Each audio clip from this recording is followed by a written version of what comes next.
Confissões. Livro 10º. Capítulo 1. Finalidade do livro. Ó Deus, faz que eu te conheça, meu conhecedor, que eu te conheça como de ti sou conhecido. Virtude de minha alma, penetra-a, assemelha-a ti, para que a tenhas e possuas sem mancha nem ruga. Esta é a esperança com que falo, e nesta esperança me alegro, quando gozo de sã alegria. Tudo mais desta vida, tanto menos se há de chorar quanto mais o choramos, e tanto mais teríamos que chorar quanto menos o choramos. Mas tu amaste a verdade, porque quem a pratica alcança a luz. Eu desejo praticá-la em meu coração, diante de ti, por esta minha confissão, e diante de muitas testemunhas por meus escritos. Capítulo 2. O que é confessar a Deus? E, para ti, Senhor, que conheces o abismo da consciência humana, que poderia haver de oculto em mim, ainda que não to quisesse confessar? Poderia apenas esconder-te de mim, e nunca me esconder de ti. Agora que meus gemidos dão testemunho do desagrado que sinto por mim, tu me iluminas e me agradas, e és amado e desejado a ponto de eu me envergonhar de mim. Renuncio a mim para te escolher, e não quero agradar a ti ou a mim senão por teu amor. Portanto, assim como sou, Senhor, tu me conheces. Já te disse com que escopo me vou confessando a ti. Faço esta confissão não com palavras e vozes do corpo, mas com as palavras da alma e o brado da inteligência, que teus ouvidos conhecem. Quando sou mau, confessar-me-ai.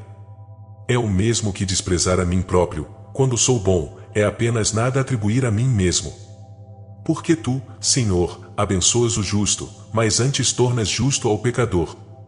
Assim, meu Deus, a confissão que faço em tua presença é e não é silenciosa, a boca se cala, mas meu coração clama. Tudo o que digo aos homens de verdadeiro já tinhas ouvido de mim, e nem ouves nada de mim que antes não me tivesses dito. Capítulo 3. Por que se confessar aos homens? Que tenho eu que ver com os homens, para que me ouçam as confissões, como se eles pudessem curar as minhas enfermidades? São curiosos para conhecer a vida alheia, mas indolentes para corrigir a própria. Por que desejam ouvir de mim quem sou, quando não se importam em saber de ti o que são? E como podem saber, ao me ouvirem falar de mim mesmo, se lhes digo a verdade, uma vez que homem algum sabe o que se passa no outro, senão o espírito do homem, que nele habita? Mas, se ouvissem a te falar deles, não poderiam dizer-lhe: Senhor mente. E o que é ouvir-te falar de si, se não conhecerem-se a si mesmos? E quem, conhecendo a si mesmo, pode dizer ou é falso, sem mentir? A caridade crê em tudo, e pelo menos entre corações que ela unifica em si por seus laços. Por isso também eu, Senhor, me confesso a ti para que me ouçam os homens. A eles não posso provar que falo a verdade, mas creem-me aqueles cujos ouvidos a caridade abre para mim. Mas tu, médico da minha alma, faze-me ver claramente a utilidade de meu propósito. As confissões de meus pecados passados, e que já perdoaste e esqueceste, para me fazer feliz em ti, transformando minha alma com tua fé e teu sacramento, e levam o coração dos que as leem e ouvem a não dormir no desespero dizendo, não posso. Mas despertem para o amor pela tua misericórdia e para a doçura de tua graça, que fortalece o fraco e este se dá conta de sua debilidade. Os bons, por sua vez, se agradam em ouvir os pecados passados daqueles que já não sofrem. Agrada-lhes, não por serem pecados, mas porque o foram, e agora já não o são. Mas, Senhor meu, e a quem todos os dias se confessa a minha consciência, agora mais confiante com a esperança na tua misericórdia que na sua inocência, e que proveito haverá em confessar aos homens, na tua presença, neste livro, não o que fui, mas o que sou agora. Sobre a confissão do passado, e dos seus eventuais proveitos, já falei acima. Há muitos, porém, quer me conheçam, quer não, que desejam saber quem sou agora. Neste momento em que escrevo as confissões, já ouviram de mim ou de outros alguma coisa?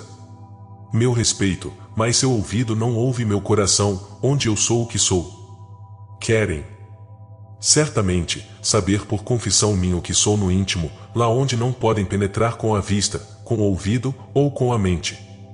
Estão dispostos a acreditar em mim, mas poderão igualmente estar certos de me conhecer? A caridade, que os torna bons, lhes diz que eu não minto quando confesso tais coisas de mim. É ela que os faz acreditarem em mim. Capítulo 4. O fruto das confissões. Mas, com que propósito desejam ouvir-me? Desejarão talvez congratular-me comigo, ouvindo quanto me aproximei de ti por tua graça, e orar por mim, ao ouvir quanto me retardou o peso de minhas culpas. A estes mostrarei quem sou, pois já não é pequeno fruto, Senhor meu Deus. Que muitos te deem graças por mim, e que muitos te roguem por mim. Possa o coração de meus irmãos amar em mim o que ensinas a amar, e deplorar em mim o que ensinas a aborrecer. Mas que brotem tais sentimentos em uma alma irmã, e não em almas estranhas, ou nesses filhos espúrios, cuja boca fala vaidade, e cuja direita é a direita da iniquidade, que o faça uma alma fraterna que se alegra por mim quando me aprova, e quando me reprova se aflige por mim, porque quer me aprove, quer não, me ama. É a esses que me revelarei. Que eles respirem diante de minhas boas ações, e suspirem à vista de meus pecados. As obras boas são tuas obras e teus dons, as mais são meus pecados. As obras boas são tuas obras e teus dons, as mais são meus pecados, objeto de teus juízos. Respirem pelo bem e suspirem pelo mal, e que subam à tua presença hinos e lágrimas desses corações fraternos, que são os teus turíbulos. E tu, Senhor, que te alegras com a fragrância de teu santo templo, tem piedade de mim. Segundo tua grande misericórdia por causa de teu nome, e tu, que jamais abandonas uma obra começada, aperfeiçoa em mim o que há de incompleto. Este poderá ser fruto de minhas confissões, não do que fui, mas do que sou. Farei minha confissão não apenas a ti, com íntima alegria mesclada de temor, e com secreta tristeza mesclada de esperança, mas também para os homens, que compartilham minha alegria e de minha mortalidade, meus concidadãos e peregrinos como eu, quer os que me precederam, como os que me seguem ou me acompanham no caminho da vida. Estes são teus servos, meus irmãos, que tu quiseste fossem filhos teus e meus senhores, e a quem me mandaste servir se quisesse viver contigo e de ti. Mas este preceito teria sido de pouco valor para mim, se teu verbo o tivesse proferido apenas com palavras, e não tivesse mostrado o caminho com a obra. Eis que eu o imito pela ação e pela palavras, e eu faço à sombra de tuas asas. O perigo seria grande demais, se minha alma aí não se abrigasse, e se minha fraqueza não te fosse conhecida. Sou como uma criança, mas meu pai vive sempre, e é meu tutor idôneo, ele é a um tempo o que me gerou e o que me protege. Tu és todo o meu bem, tu, onipotente, que estás comigo mesmo antes de eu estar contigo. Revelarei, pois, a estes, a quem me mandas servir, não como fui, mas como já sou agora, e como ainda não sou. Mas não quero julgar-me a mim mesmo. Assim é que peço para ser ouvido. Capítulo 5. A ignorância do homem. És tu, Senhor, quem me julga, porque ninguém conhece o que se passa no homem, a não ser o seu espírito que nele está. Todavia há no homem coisas que até o espírito que nele habita ignora. Mas tu, Senhor, que o criaste, conheces todas as coisas. E eu, embora diante de ti me despreze e me considere como terra e cinza, sei algo de ti que ignoro de mim mesmo. É certo que agora vemos por espelho, em enigmas, e não face a face. Por isso, enquanto peregrino longe de ti, estou mais presente a mim do que a ti. Sei que em nada pode ser prejudicado, mas ignoro a que tentações posso resistir e a quais não posso. Todavia a esperança, pois és fiel, e não permites que sejamos tentados além de nossas forças, com a tentação, dás também meios para suportar, para que possamos resistir. Confessarei, portanto, o que sei de mim, e também o que de mim ignoro, porque o que sei De mim só o sei porque me iluminas, e o que de mim ignoro continuarei ignorando até que minhas trevas se transformem em meio-dia, em tua presença. Capítulo 6. Quem é Deus? O que sei, Senhor, sem sombra de dúvida, é que te amo. Feriste meu coração com tua palavra, e te amei. O céu, a terra e tudo quanto neles existe, de todas as partes me dizem que te ame, ou nem cessam de repeti-lo a todos os homens, para que não tenham desculpas. Terás compaixão mais profunda de quem já te compadeceste, e usarás de misericórdia com quem já foste misericordioso. De outro modo, o céu e a terra cantariam teus louvores a surdos. Mas, que amo eu, quando te amo? Não amo a beleza do corpo, nem o esplendor fugaz, nem a claridade da luz, tão cara a estes meus olhos, nem as doces melodias das mais diversas canções, nem a fragrância de flores, de ungüentos e de aromas, nem o maná, nem o mel, nem os membros tão afeitos aos amplexos da carne. Nada disto amo quando amo o meu Deus. E, contudo, amo uma luz, uma voz, um perfume, um alimento, um abraço de meu homem interior, onde brilha para minha alma uma luz sem limites, onde ressoam melodias que o tempo não arrebata, onde exalam perfumes que o vento não dissipa, onde se provam iguarias que o apetite não diminui, onde se sentem abraços que a saciedade não desfaz. Eis o que amo quando amo meu Deus. Então, o que é Deus? Perguntei à terra, e ela me disse: eu não sou Deus. E tudo o que nela existe me respondeu o mesmo. Perguntei ao mar, aos abismos e aos répteis viventes, e eles me responderam: e não somos teu Deus, busca-o acima de nós. Perguntei aos ventos que sopram, e todo o ar, com seus habitantes, me disse: Anaxímenes está enganado, eu não sou Deus. Perguntei ao céu, ao sol, à luz e às estrelas: tampouco somos o Deus a quem procuras. Me responderam. Disse então a todas as coisas que meu corpo percebe, e dizei-me algo de meu Deus, já que não sois Deus, dizei-me alguma coisa dele, e todas exclamaram em coro: ele nos criou. Minha pergunta era meu olhar, e sua resposta a sua beleza. Dirigi-me, então, a mim mesmo, e perguntei: e tu, quem és? E respondi: um homem. Para me servirem, tenho um corpo e uma alma, e aquele exterior, esta interior. Por qual deles deverei perguntar pelo meu Deus, a quem já havia procurado com o corpo desde a terra até o céu, até onde pude enviar os raios de meu olhar como mensageiros? Melhor, sem dúvida, é a parte interior de mim mesmo. É a ela que dirigem suas respostas todos os mensageiros de meu corpo, como a um presidente ou juiz, respostas do céu, da terra, e de tudo o que existe, e que proclamam que não somos Deus, e ainda, e Ele nos criou.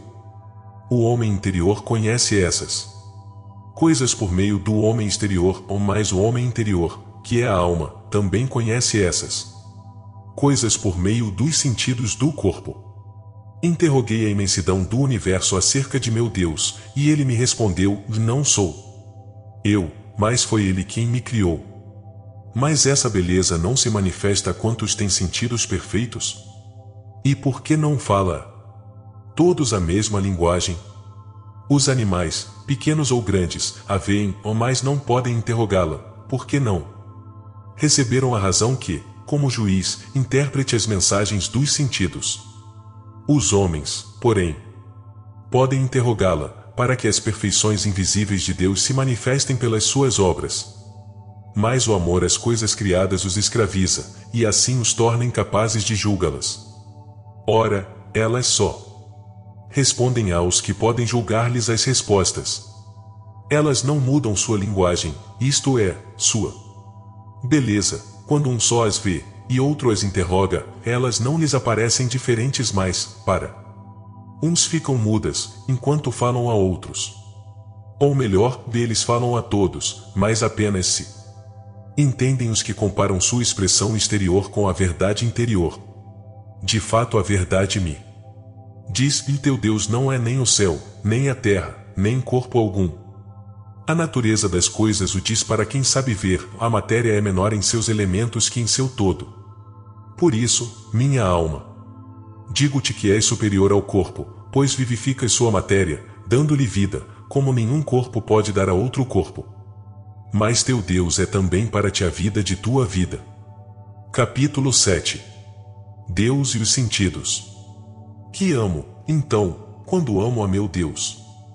Quem é aquele que está acima da minha alma? É por minha alma, portanto, que subirei até ele. Hei de sobrepujar a força que me ata ao corpo, e que enche meu organismo de vida, pois não encontro nela o meu Deus. Se assim fosse, o cavalo e a mula, que não têm inteligência, também o encontrariam, porque essa mesma força vivifica seus corpos. E existe outra força, que não só vivifica, mas que também torna sensível minha carne que o Senhor me deu, ordenando ao olho que não ouça, e ao ouvido que não veja, mas aquele que sirva para ver, e a este para ouvir, e que determinou a cada um dos outros sentidos o respectivo lugar e ofício. É deles que se serve minha alma para exercer suas diversas funções, permanecendo, contudo, uma só. Vencerei também essa força, que também a possuem o cavalo e a mula, pois também eles sentem por meio do corpo. Capítulo 8. O milagre da memória. Vencerei então esta força de minha natureza, subindo por degraus até meu Criador. Chegarei assim diante dos campos, dos vastos palácios da memória, onde estão os tesouros de inúmeras imagens trazidas por percepções de toda espécie. Lá também estão armazenados todos os nossos pensamentos, quer aumentando, quer diminuindo, ou até alterando de algum modo o que nossos sentidos apanharam, e tudo o que aí depositamos, se ainda não foi sepultado ou absorvido no esquecimento. Quando ali penetro, convoco todas as lembranças que quero. Algumas se apresentam de imediato, outras só após uma busca mais demorada, como se devessem ser extraídas de receptáculos mais recônditos. Outras irrompem em turbilhão e, quando se procura outra coisa, se interpõem como a dizer, não seremos nós que procuras? Eu as afasto com a mão do espírito da frente da memória, até que se esclareça o que quero, surgindo do esconderijo para a vista. Há imagens que acodem a mente facilmente em sequência ordenada à medida que são chamadas, as primeiras cedendo lugar às seguintes, e desaparecem, para se apresentarem novamente quando eu o quiser. É o que sucede quando conto alguma coisa de memória. Ali se conservam também, distintas em espécies, as sensações que aí penetraram cada qual por sua porta, a luz, as cores, as formas dos corpos, pelos olhos, toda espécie de sons, pelos ouvidos, todos os odores, pelas narinas, todos os sabores, pela boca, e enfim, pelo tato de todo o corpo, o duro e o brando, o quente e o frio, o suave e o áspero, o pesado e o leve, quer extrínseco, como intrínseco ao corpo. A memória armazena tudo isso em seus vastos recessos, em suas secretas e inefáveis sinuosidades, para lembrá-lo e trazê-lo à luz conforme a necessidade. Todas essas imagens entram na memória por suas respectivas portas, sendo ali armazenadas. Todavia, não são as coisas em si que entram na memória, mas as imagens das coisas sensíveis, que ali ficam à disposição do pensamento que as evoca. Mas quem poderá explicar como se formaram tais imagens, apesar de se conhecer o sentido pelo qual foram captadas e escondidas em seu íntimo? Pois, mesmo quando estou em silêncio e no escuro, imagino, se quiser, as cores, e sei distinguir o branco do preto, e todas as outras entre si, e isto sem que os sons, mesmo os lembrados, perturbem minhas imagens visuais, e permanecem como que à parte. Se decido chamá-los, eles se apresentam imediatamente. Mesmo quando minha língua descansa e minha garganta se cala, canto quanto quero, sem que as imagens das cores, também presentes, se interponham ou perturbem enquanto me sirvo do tesouro que me entrou pelos ouvidos. Do mesmo modo as demais impressões, introduzidas e armazenadas em mim por meio dos outros sentidos, posso recordar a meu talante, e distingo o aroma dos lírios das violetas, sem cheirar nenhuma flor, e sem provar nem tocar em nada, mas apenas com a lembrança, posso preferir o mel ao arrobo e o macio ao áspero. Tudo isto realizo interiormente, no imenso palácio da memória. Ali eu tenho as minhas ordens: o céu, a terra, o mar, com tudo o que neles pude perceber, com exceção do que já me esqueci. Ali encontro a mim mesmo, recordo de mim e de minhas ações, de seu tempo e lugar, e dos sentimentos que me dominavam ao praticá-las. Ali encontro a mim mesmo, recordo de mim e de minhas ações, de seu tempo e lugar, e dos sentimentos que me dominavam ao praticá-las. Ali estão todas as lembranças do que aprendi, quer pelo testemunho alheio, quer pela experiência.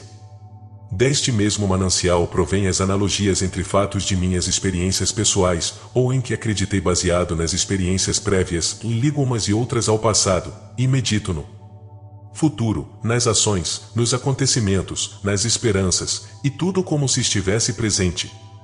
Farei isto ou aquilo, ou digo para mim, nesse vasto universo de minha alma, repleto de imagens de tantas e tão grandes coisas. E disso tiro esta ou aquela conclusão. Se acontecesse isto ou aquilo. Queira Deus não aconteça isto ou aquilo, isto digo em meu íntimo, e nisso visualizando as imagens das realidades que exprimo, saídas do mesmo tesouro da memória, ou sem elas, nada poderia dizer. Grande é realmente o poder da memória, prodigiosamente grande, meu Deus. É um santuário amplo e infinito. Quem o pôde sondar até suas profundezas? É um poder próprio de meu espírito, que pertence à minha natureza, mas eu não sou capaz de compreender inteiramente o que sou. Será o espírito demasiado estreito para se conter a si mesmo? Onde, então, está o que ele não pode conter de si? Estaria fora dele, e não nele? Como então não o contém? Esta ideia me provoca grande admiração e me enche de espanto. Viajam os homens para admirar as alturas dos montes, as grandes ondas do mar, as largas correntes dos rios, a imensidão do oceano, a órbita dos astros, e se esquecem de si mesmos.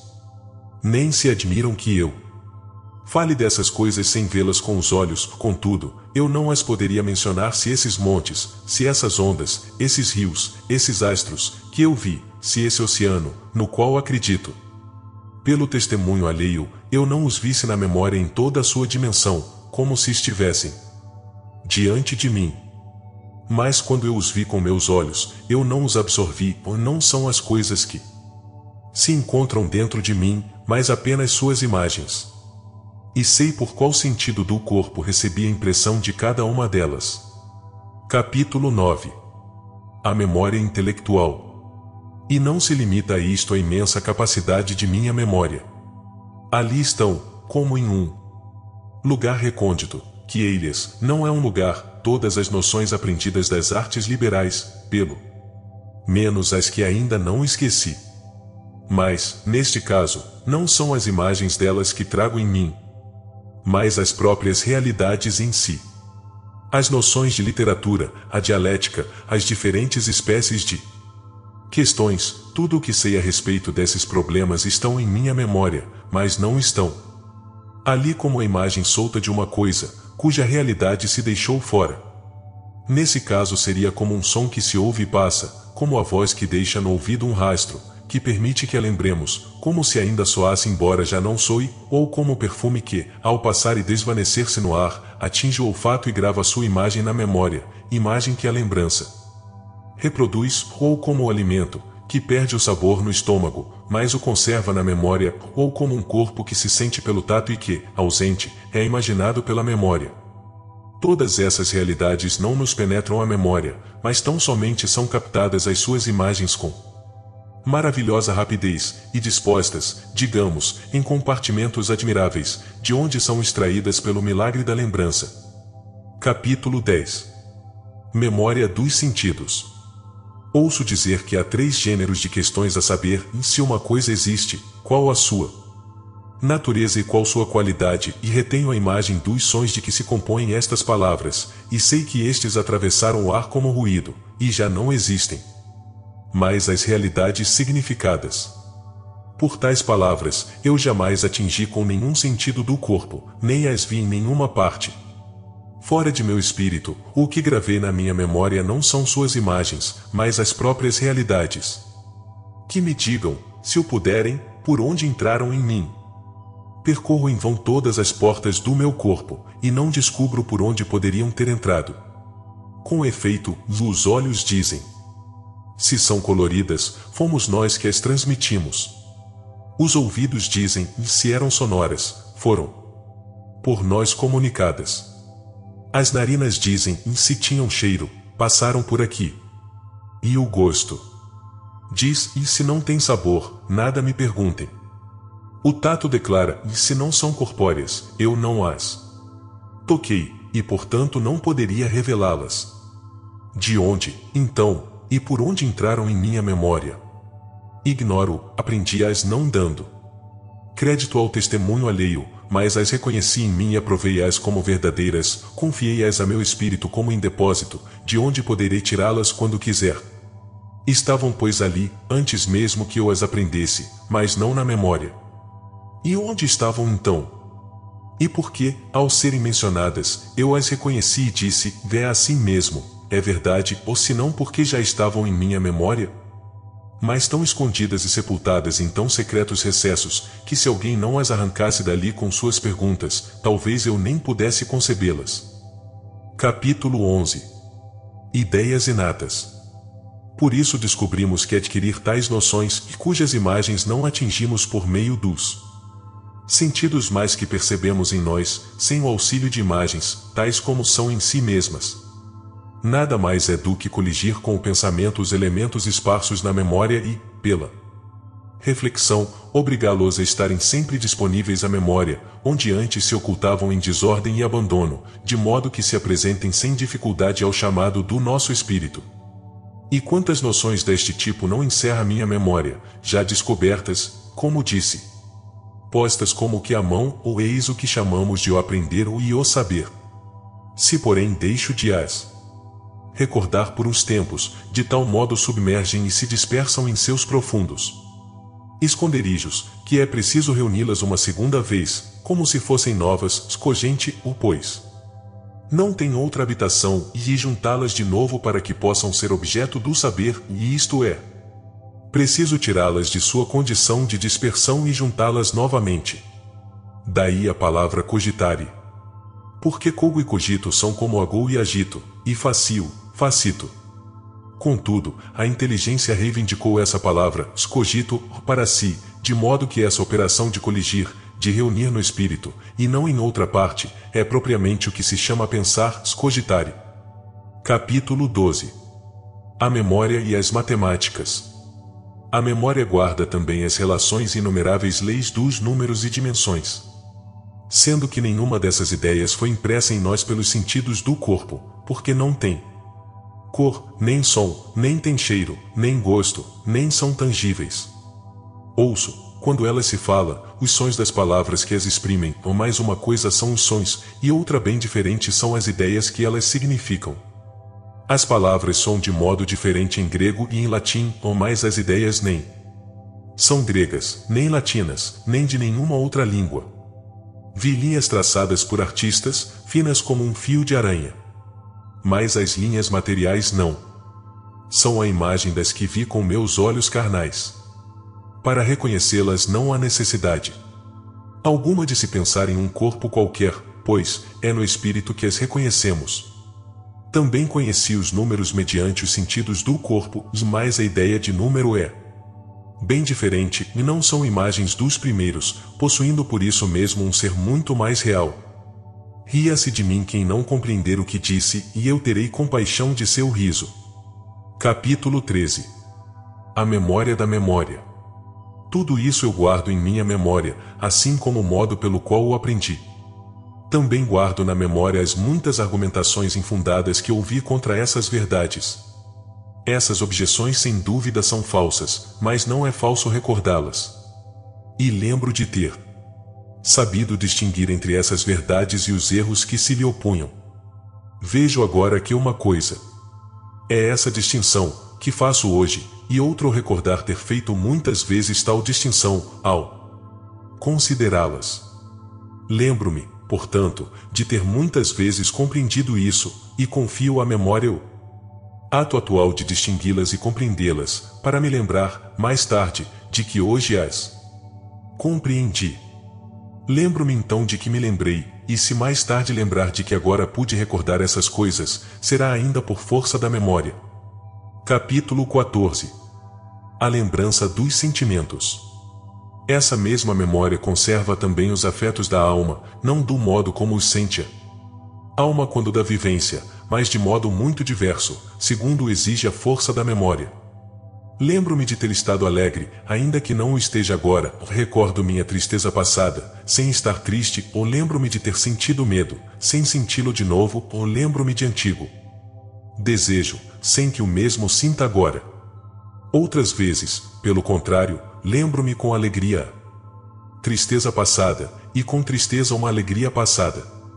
Isto nada tem para admirar quando se trata de emoções corporais, porque uma coisa é a alma e outra o corpo, e assim não é maravilha que me lembre com alegria de um sofrimento físico já passado. Porém, aqui o espírito é a própria memória. Quando confiamos uma tarefa a alguém, dizemos, não o guardei no espírito, fugiu-me do espírito. É, portanto, a memória que chamamos de espírito. Sendo assim, porque ao evocar com alegria uma tristeza passada, meu espírito sente alegria e minha memória, tristeza? Se meu espírito se alegra com a alegria que tem em si, por que a memória não se entristece com a tristeza, que também tem em si? Seria a memória estranha ao espírito? Quem ousará afirmá-lo? Sem dúvida a memória é como o estômago da alma, e a alegria e a tristeza são como alimentos, doce ou amargo, quando tais emoções são confiadas à memória, depois de passarem, digamos, por esse estômago, podem ali serem guardadas, mas já perderam o sabor. Seria ridículo comparar emoções e alimento como semelhantes. Contudo, elas não são totalmente diferentes. É ainda da memória que tiro a distinção entre as 4 emoções da alma, o desejo, a alegria, o medo e a tristeza. Assim, todo raciocínio que eu teça, dividindo cada uma delas nas espécies de seus gêneros, definindo-as, é na memória que encontro o que tenho a dizer, e de lá tiro tudo o que digo. Contudo, ao recordar essas emoções, não me perturbo com nenhuma delas. E antes mesmo que eu as recordasse para discuti-las, elas ali estavam, e por isso puderam ser tiradas da memória mediante a lembrança. Talvez a lembrança tire da memória essas emoções como o ato de ruminar tira do estômago os alimentos. Mas então, por que aquele que rumina sobre tais paixões não sente na boca do pensamento a doçura da alegria ou a amargura da tristeza? Estará justamente nisto a diferença entre tais fatos? De fato, quem gostaria de falar dessas emoções se, todas as vezes que falássemos do medo ou da tristeza, nos víssemos tristes ou temerosos? Contudo, certamente não poderíamos falar deles se não encontrássemos na memória só os sons dessas palavras, segundo a imagem gravada em nós pelos sentidos, mas ainda as noções que elas exprimem. Essas noções, nós não as recebemos por nenhuma porta da carne, mas a própria alma, sentindo-as pela experiência das próprias emoções, confiou-as à memória, ou então a própria memória as reteve, sem que ninguém lhes confiasse. Capítulo 15. A memória das coisas ausentes. Mas quem poderá explicar se a recordação se faz por meio de imagens ou não? Por exemplo, se digo pedra, ou digo sol, sem que tais objetos estejam presentes a meus sentidos, certamente tenho suas imagens na memória, à minha disposição. Evoco uma dor do corpo, que está ausente de mim, já que nada me dói. Contudo, se a imagem da dor não estivesse em minha memória, não saberia o que dizia, e ao raciocinar não a distinguiria do prazer. Falo de saúde do corpo, estando são, ou neste caso, está em mim o próprio objeto. Entanto, se sua imagem não estivesse em minha memória, de modo algum lembraria o significado dessa palavra. Os doentes, ouvindo falar de saúde, não saberiam do que se trata, não fosse o poder da memória conservar a imagem da ausência da realidade. Falo dos números com que calculamos, e eles se apresentam na memória, não suas Imagens, mais os próprios números. Evoco a imagem do sol, e esta se apresenta à minha memória, e não evoco a imagem de uma imagem, mas a própria imagem, disponível à recordação. Falo em memória, e reconheço o que falo, mas de onde o sei, senão da própria memória? Estará ela presente a si própria por sua imagem, e não por si mesma? Capítulo 16. A memória do esquecimento. E quando falo do esquecimento, e reconheço de que falo, como poderia eu reconhecê-lo, se dele não lembrasse? Não falo do som da palavra, mas da realidade que ela exprime. Se eu a tivesse esquecido, não seria capaz de reconhecer o significado de tal som. Por isso, quando me lembro da memória é por ela mesmo que se apresenta a mim, ou mais quando me lembro do esquecimento, este e a memória estão presentes simultaneamente, a memória, com que me recordo, e o esquecimento, de que me recordo. Mas, que é o esquecimento, se não falta de memória? E como pode ele estar presente na minha lembrança? Se sua lembrança significa não lembrar. Mas se nos lembramos, o guardamos na memória, e se nos é impossível reconhecer o que significa a palavra esquecimento, quando a ouvimos, a não ser que dele nos lembremos, logo a memória é a que retém o esquecimento. Ele está na memória, pois do contrário, nós o esqueceríamos, ou mais, ele presente, nós nos esquecemos. Segue-se que ele não está presente a memória por si mesmo, quando nos lembramos dele, mas por sua imagem. Do contrário, o esquecimento não faria com que nos lembrássemos, mas com que nos esquecêssemos.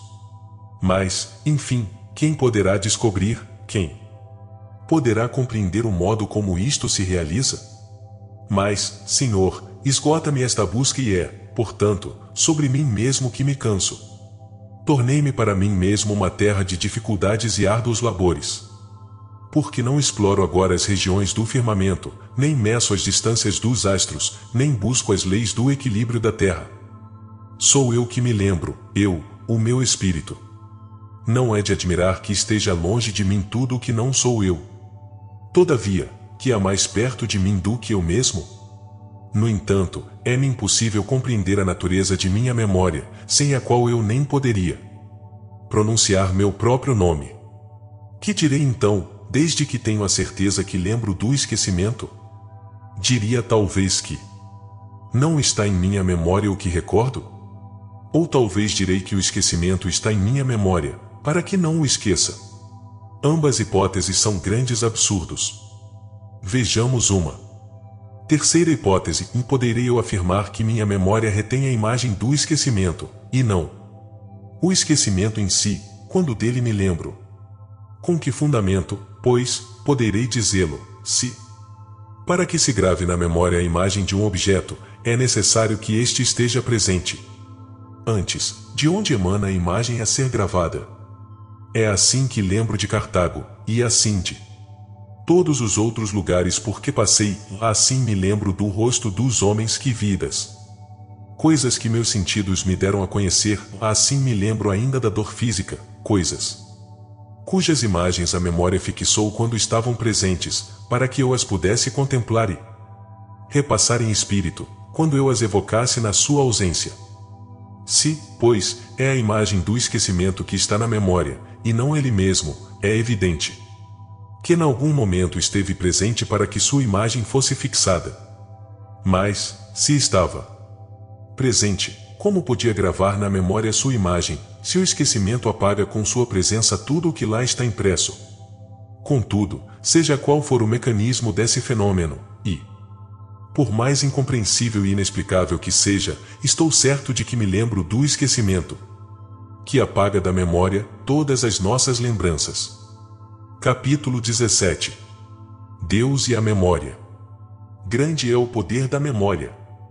E ela tem algo de terrível, meu Deus, em sua complexidade infinita e profunda. E isto é o Espírito, e isto sou eu mesmo. Que sou, pois, meu Deus? Qual a minha natureza? Vida vária e multiforme, de amplidão imensa. Eis-me em minha memória, em Seus campos, antros, inumeráveis cavernas, tudo isso infinitamente cheio de toda espécie de coisas, também inumeráveis.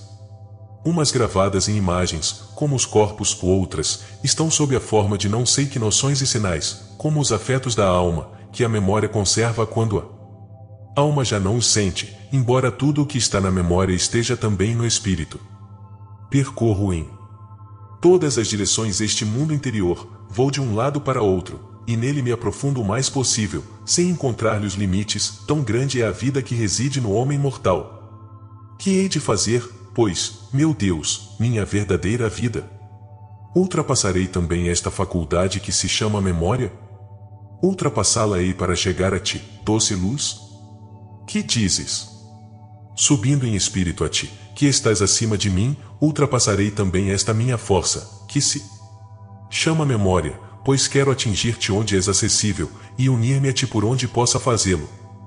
Também os animais e as aves têm memória, porque de outro modo não voltariam a seus ninhos e tocas, nem fariam outras coisas habituais, e nem mesmo poderiam adquirir hábitos sem a memória. Passarei, pois, além da memória para chegar àquele que me separou dos animais e me fez mais sábio que as aves do céu. Passarei além da memória, mas onde te hei de achar, ó Deus verdadeiramente bom, suavidade segura? Onde te hei de encontrar? Se te encontro sem minha memória, estou esquecido de ti, e se não me lembro de ti, como te poderei encontrar? Capítulo 18. A memória das coisas perdidas. Uma mulher perdeu uma dracma, e a procurou com sua lanterna. Mas se não se lembrasse dela, não a haveria de encontrar, e de fato, se dela não lembrasse, como poderia saber? Ao achá-la, que era aquela? Lembro-me de ter procurado e achado muitas coisas perdidas, sei disso porque, estando eu à procura, me diziam, por acaso é esta? Por acaso é aquela? E eu sempre respondia que não, até encontrar o que procurava. Se não tivesse fixado a lembrança do objeto, fosse o que fosse, ainda que me fosse mostrado, não o encontraria, pois não o poderia reconhecer. E sempre que perdemos e achamos alguma coisa acontece o mesmo. Se alguma coisa desaparece de nossa vista, e não da memória, como sucede com um corpo visível, e conservamos interiormente sua imagem e o procuramos até que apareça a nossos olhos. Quando for encontrado, será reconhecido de acordo com essa imagem interior. Não podemos dizer que encontramos um objeto perdido se não o reconhecemos, ou nem o podemos reconhecer se dele não lembramos. Tinha, pois, desaparecido da nossa vista, mas era conservado pela memória. Capítulo 19. A memória das lembranças. E quando a própria memória perde uma lembrança, como acontece quando nos esquecemos de algo e procuramos recordá-la, o que se passa? Onde, afinal, a procuramos senão na própria memória? E se esta, por acaso, nos oferece uma coisa por outra, a repelimos até que apareça o que buscamos. E assim que aparece dizemos, vê isto.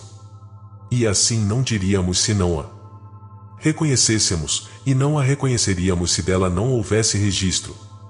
É certo, portanto, que já a havíamos esquecido. Ou será que ela não se apagara totalmente de nossa memória, por meio da parte que nos ficou impressa procuramos a outra? A memória, nesse caso, teria ciência de não poder, como de ordinário, fornecer a lembrança em seu conjunto e, mutilada, reclamaria e parte faltante. É o que sucede quando vemos uma pessoa conhecida, ou nela pensamos sem poder recordar seu nome. Se outro nome nos apresenta ao espírito, não o associamos a tal pessoa, ou por isso o afastamos, até que se apresenta um que concorde com nossa representação habitual da pessoa. Mas de onde nos vem este nome, se não da memória? Mesmo quando nos é sugerido por outrem, é pela memória que reconhecemos ou não o aceitamos como um conhecimento novo, mas recordando-o, confirmamos ser esse o nome que nos disseram. Se fosse totalmente apagado da alma, nem mesmo avisados o reconheceríamos. Não podemos, pois, afirmar que nos esquecemos completamente daquilo de que nos lembramos ter esquecido. De nenhum modo poderíamos resgatar uma lembrança perdida se seu esquecimento fosse total. Capítulo 20. A memória da felicidade. E como hei de te buscar, Senhor? Quando te procuro, meu Deus, estou à procura da felicidade. Procurar-te-ei para que minha alma viva, porque meu corpo vive de minha alma, e minha alma vive de ti. Como então devo buscar a felicidade? Porque não a possuirei até que possa dizer o basta. Como, pois, procurá-la? Talvez pela lembrança, como se a tivesse esquecido, guardando contudo a lembrança do esquecimento. Ou pelo desejo de conhecer algo desconhecido, ou por nunca tê-lo vivido, ou por tê-lo esquecido a ponto de nem ter consciência do seu esquecimento? Mas não será justamente a felicidade que todos querem, sem exceção? E onde a conheceram para desejarem tanto? Onde a viram para assim a amarem? O que é certo é que está em nós a sua imagem. Mas não sei como isto se dá. E há diversos modos de ser feliz, quer possuindo realmente a felicidade, quer possuindo apenas sua esperança. Este último modo é inferior ao dos que são realmente felizes, embora estejam melhor que os não felizes nem na realidade, nem na esperança. Mesmo estes, todavia, não desejariam tanto a felicidade se esta lhes fosse completamente estranha, e é certo que a desejam. Não sei como a conheceram, e portanto ignoro a noção que dela têm. O que me preocupa é saber se essa noção reside na memória, pois, se é lá que reside, é sinal de já fomos felizes alguma vez. Por ora não busco saber se todos fomos felizes individualmente, ou se o fomos naquele que pecou primeiro, e no qual todos morremos, e de quem nascemos na infelicidade. O que procuro saber é se a felicidade reside na memória, porque certamente não a amaríamos se não a conhecêssemos.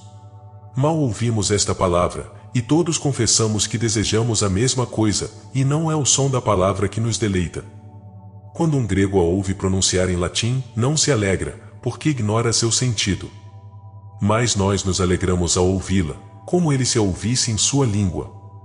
A felicidade, com efeito, não é grega nem latina, mas gregos e latinos, assim como todos que falam outras línguas, desejam alcançá-la. Logo, a felicidade é conhecida de todos, e se fosse possível perguntar-lhes a uma voz: quereis ser felizes? Todos, sem hesitar, responderiam que sim. E isso não aconteceria se a memória não tivesse em si a realidade, expressa por essa palavra. Capítulo 21. A memória do que nunca tivemos. Podemos comparar essa lembrança à que conserva de Cartago. Quem a viu? Não, a felicidade não se vê com os olhos, pois não é corporal. Seria, pois, comparável à lembrança dos números? Também não, pois quem conhece os números não deseja adquiri-los. Pelo contrário, a ideia da felicidade nos inclina a amá-la e a querer possuí-la, para sermos felizes. Lembramos dela, talvez, como lembramos da eloquência. Também não, embora a ouvir essa palavra, muitos que não são eloquentes associam à realidade que ela exprime, e desejariam obtê-la, o que indica que já têm ideia de eloquência. Foi, porém, pelos sentidos do corpo que ouviram a eloquência alheia, deleitando-se com ela, e desejando também ser eloquentes. E certamente não lhes daria prazer se já não tivessem uma ideia da eloquência, e nem a desejariam se esta não os tivesse deleitado. Mas a felicidade não a percebemos nos outros, por nenhum sentido corporal. Essa lembrança será porventura comparável à da alegria? Talvez, pois quando estou triste me lembro da alegria passada, e quando infeliz, lembro-me da felicidade. Ora, esta alegria, eu jamais a vi, ou ouvi, ou senti, ou saboreei, ou toquei, apenas a experimentei em minha alma quando me alegrei. E esta ideia se fixou em minha memória para que eu pudesse recordá-la, às vezes com desgosto, outras com saudades, conforme as circunstâncias que a geraram. De fato me senti invadido de alegria causada por ações torpes, cuja lembrança agora aborreço e abomino, ou outras vezes alegrei-me por ações boas e honestas, das quais me lembro com saudade, ou mais já pertencem ao passado, e evoco com tristeza minha antiga alegria. Mas onde e quando, então, experimentei a felicidade para lembrar-me dela, para amá-la e desejá-la? Não sou eu apenas, ou alguns que a desejam, mas todos, sem exceção, queremos ser felizes. Sem uma noção precisa da felicidade, nossa vontade não teria essa firmeza. Que significa isto? Se perguntarmos a dois homens se querem alistar-se no exército, talvez um responda que sim, o outro que não. Mas, perguntemos se desejam ser felizes, e ambos responderão que sim, sem nenhuma hesitação. E desejando um engajar-se, e o outro não, têm ambos a mesma finalidade, ser felizes. Um gosta disto, outro daquilo, mas ambos concordam em ser felizes. Como seria unânime a resposta afirmativa a quem lhes perguntasse se querem estar alegres? Essa alegria é o que eles chamam de felicidade. E ainda que um siga por um caminho e outro por outro, a finalidade de todos é um só, a alegria. Como a alegria é um sentimento do qual todos temos experiência, a encontramos em nossa memória, e a reconhecemos ao ouvir pronunciar a palavra felicidade. Capítulo 22. A verdadeira felicidade.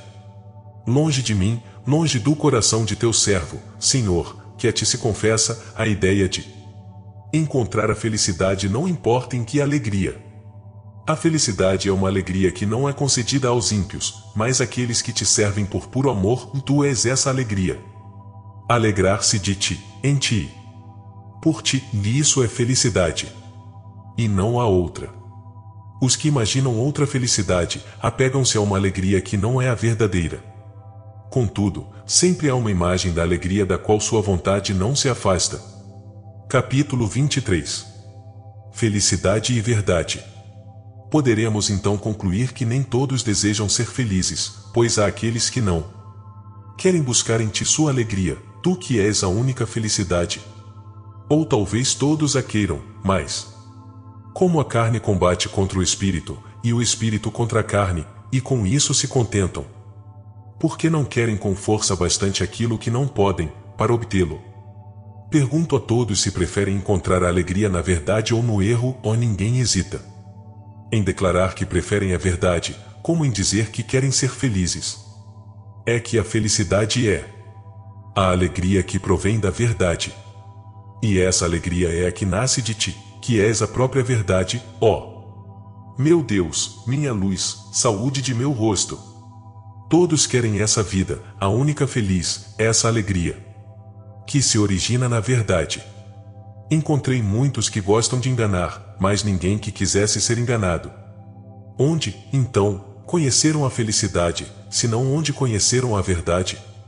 Visto que não querem ser enganados, também amam a verdade, e desde que amam a felicidade, que nada mais é que a alegria proveniente da verdade, certamente também amam a verdade, e não a amariam se não retivessem dela, na sua memória, alguma noção. Por que, então, não se alegram com ela? Por que não são felizes? Porque se empolgam demais com outras coisas, que os tornam mais infelizes do que a verdade, de que se recordam fracamente, e que os faria felizes. Há ainda um pouco de luz entre os homens, caminhem, caminhem, para que as trevas não os surpreendam.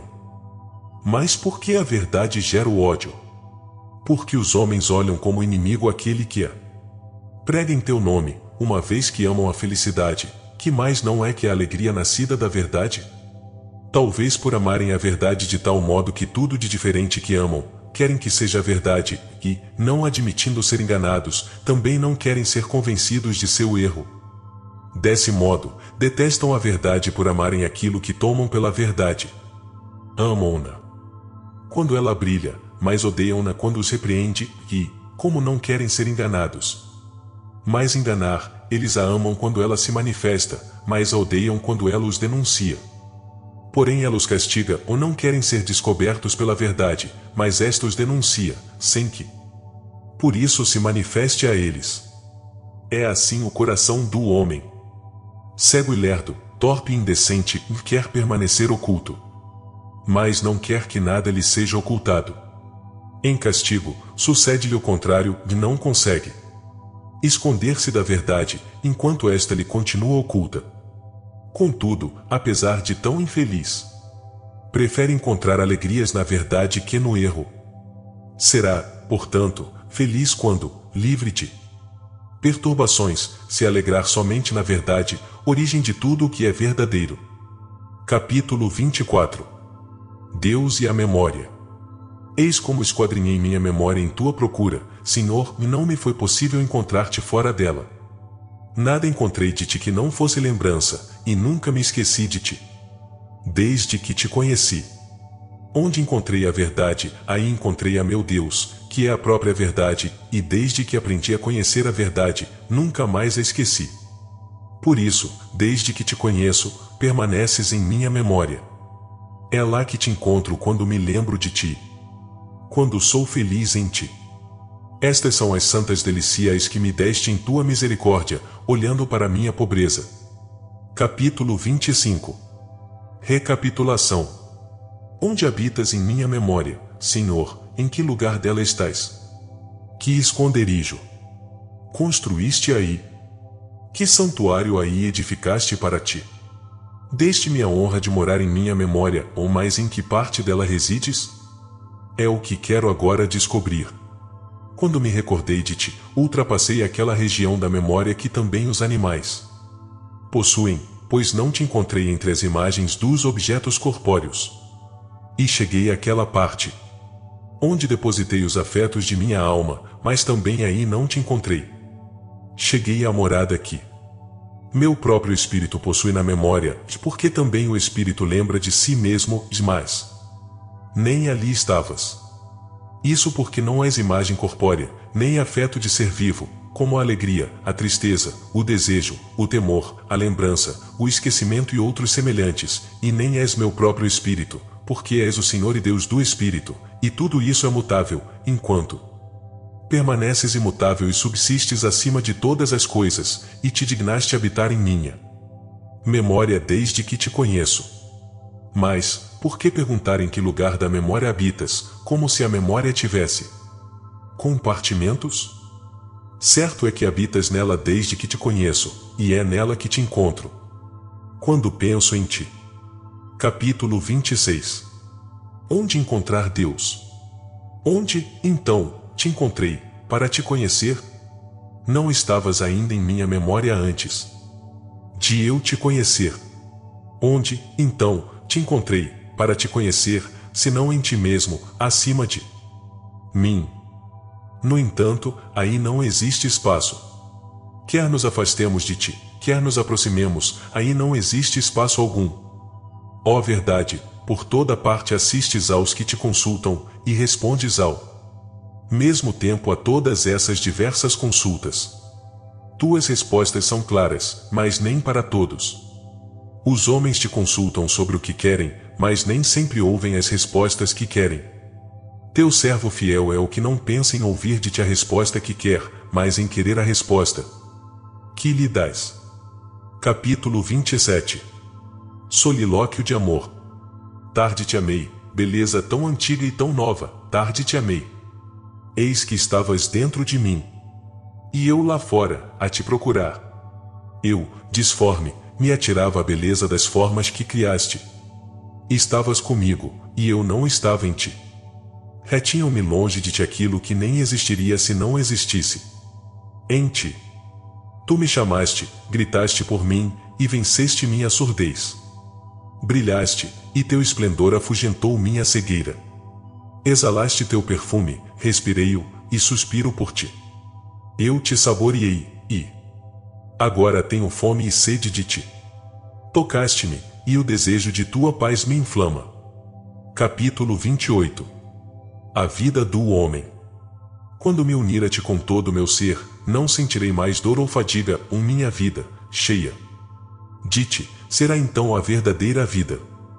Alivias aqueles que enches de ti, mas, como ainda não estou cheio de ti, sou um peso para mim mesmo. Minhas alegrias, que deveriam ser choradas, lutam com minhas tristezas que deveriam alegrar-me, e ignoro de que lado está a vitória. Ai de mim, Senhor, tem piedade de mim. As tristezas do meu mal lutam com minhas santas alegrias, e eu não sei de que lado está a vitória. Ai de mim! Senhor, tem piedade de mim. Eis minhas feridas, eu não as escondo. Tu és o médico, eu o enfermo, és misericordioso, e eu, miserável. Não é contínua a tentação a vida do homem sobre a terra? Quem quer aborrecimentos e dificuldades? Mandas que os suportemos, e não que os amemos. Ninguém ama o que tolera, ainda que goste de o tolerar, e mesmo que alguém se alegre em tolerar, preferiria nada ter que suportar. Na adversidade, desejo a prosperidade, e na prosperidade temo a adversidade. Entre estes dois extremos, qual será o termo médio onde a vida humana não seja a tentação? Ai das prosperidades do século, onde se receia a adversidade e a alegria é corrompida. Ai das adversidades do século, 1, 2, 3 vezes ai. Pelo desejo da prosperidade, por ser dura a adversidade, e pelo temor que vença a nossa paciência. A vida do homem sobre a terra não é, pois, uma contínua tentação? Capítulo 29. Esperança em Deus. Só na grandeza da tua misericórdia coloco toda a minha esperança. Dai-me o que me ordenas e ordena-me o que quiserdes. Mandas que sejamos castos. Sabendo, diz um sábio, que ninguém pode ser casto se Deus não lhe der este dom, já é sabedoria saber de quem procede este dom. A continência reúne os elementos de nossa pessoa, reconduz-nos à unidade que perdemos dispersando-nos por tantas criaturas. Pouco te ama quem te ama juntamente com alguma criatura, e não a ama por tua causa. Ó amor, que sempre ardes e jamais te extingues. Ó caridade, meu Deus, inflama-me. Ordena-me a continência? Dá-me o que mandas, e ordena o que quiseres. Capítulo 30. Sonho e voluptuosidade. Ordenas que me abstenha da concupiscência da carne, da concupiscência dos olhos e da ambição do século. Proibiste as uniões luxuriosas, e embora tenhas permitido o casamento, ensinaste que há um estado bem melhor. E, pela tua graça, optei por esse estado, antes mesmo de me tornar dispensador de teu sacramento. Mas em minha memória, de que falei longamente, vivem ainda as imagens dessas voluptuosidades que meus costumes de outrora ali gravaram. Sem forças diante de mim quando estou acordado, durante o sono, elas não somente suscitam em mim o prazer, mas o consentimento do prazer e a ilusão da ação. Tais ilusões têm tal poder sobre minha alma e sobre meu corpo, apesar de tão falsas, que seus fantasmas impelem a meu sono que a realidade não me pode induzir quando em vigília. Acaso então, Senhor meu Deus, será que eu não sou eu nessas horas? E como vai tão grande diferença dentro de mim mesmo, do momento em que passo da vigília para o sono e vice-versa? Onde, pois, está a razão, que durante a vigília resiste a tais sugestões, e que não se abala mesmo diante da realidade? Acaso se fecha juntamente com os olhos? Ou adormece com os sentidos do corpo? E por que, muitas vezes, mesmo no sono, resistimos, lembrados de nosso propósito, e nele permanecemos castos, negando o consentimento a tais seduções? Todavia, a diferença é tanta que, no caso de não resistir durante o sono, ao acordar voltamos a encontrar a paz de consciência, e a própria diferença entre os dois estados indica que não fomos nós que fizemos aquilo, e lamentamos o que se fez em nós. Senhor onipotente, não poderia tua mão curar todas as enfermidades de minha alma, abolindo também, com maior abundância de graça, os movimentos lascivos de meu sono? Cada vez mais multiplica, Senhor, o número de tuas bondades para comigo, para que minha alma, livre do visco da concupiscência, siga até chegar a ti. Para que não seja rebelde, nem mesmo durante o sono, para que, pelo estímulo de imagens bestiais, não só não cometa essas torpezas degradantes até a lascívia carnal, mas que nem mesmo consinta nisso. Não é muito para ti, ó Todo-Poderoso, que podes fazer mais do que pedimos e compreendemos, fazer com que, quer minha idade presente, quer na minha vida futura, eu me deleite nessas tentações, e mesmo que sejam tão pequenas, que o primeiro esforço as venceria. Quando adormeço com pensamentos castos, Agora digo exultando ao meu Senhor em que estado me encontro neste gênero de pecado, com tremor pelos dons que já me concedeste, e gemendo pelas minhas imperfeições. Espero que aperfeiçoes em mim tuas misericórdias, até que atinja a plenitude da paz de que gozarão em ti meu espírito e meu corpo, quando a morte for absorvida pela vitória. Capítulo 31. A intemperança.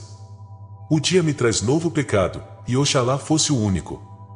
Comendo e bebendo, restauramos as diuturnas perdas de nosso corpo, até o dia em que destruirás o alimento e o estômago, matando minha necessidade com uma maravilhosa saciedade, e revestindo este corpo corruptível de eterna incorruptibilidade.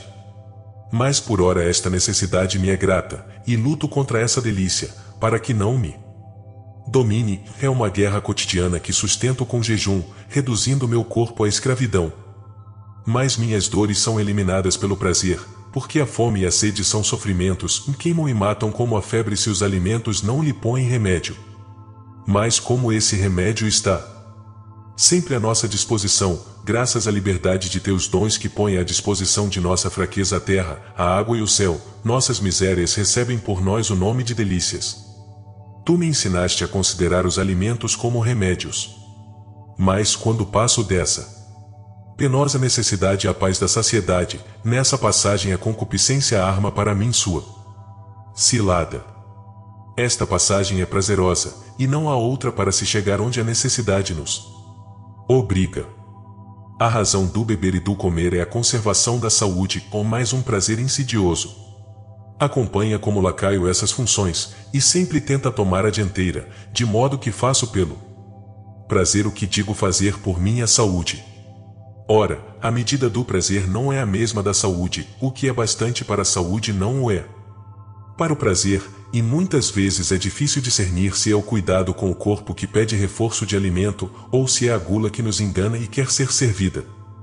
Essa incerteza alegra nossa pobre alma, feliz por ter encontrado um álibi e uma desculpa na impossibilidade de determinar o que basta para o cuidado com a saúde, e sob o pretexto da sua conservação esconde a busca do prazer. Esforço-me para resistir a essas tentações diárias, e invoco tua mão para me socorrer. A ti confesso minha incerteza, porque sobre este ponto meu juízo ainda não é firme. Ouço a voz de meu Deus que ordena, e não se façam pesados vossos corações com a intemperança e embriaguez. A embriaguez está longe de mim, que tua misericórdia não a deixe se aproximar. Mas a intemperança, ao contrário, chega às vezes a arrastar teu servo. Tua misericórdia há de afastá-la de mim, porque ninguém pode ser temperante senão por tua graça. Muitas coisas nos concedes quando te invocamos, e todo o bem que recebemos, mesmo antes de o pedir, é a ti que sempre o devemos. E o ato mesmo de reconhecermos que esses dons são teus, é ainda graça tua. Nunca estive embriagado, mas conheci muitos, dados a esse vício, que se tornaram sóbrios por tua graça. Assim, é graças a ti que alguns não são o que nunca foram, e também é graças a ti que outros não são mais o que foram, e é graças a ti, enfim, que estes e aqueles sabem a quem devem essa graça. Ouvi ainda de ti outra palavra, e não corras atrás de tuas concupiscências, e reprime teus apetites, ou tua graça ainda me fez ouvir outra palavra, de que tanto gostei, e se comemos, não teremos abundância, e se não comemos, não sofreremos privação. Ou seja, e nem isto me fará rico, nem aquilo pobre. E ouvi ainda esta outra, e aprendi a me contentar com o que tenho, sei viver na abundância e suportar a penúria.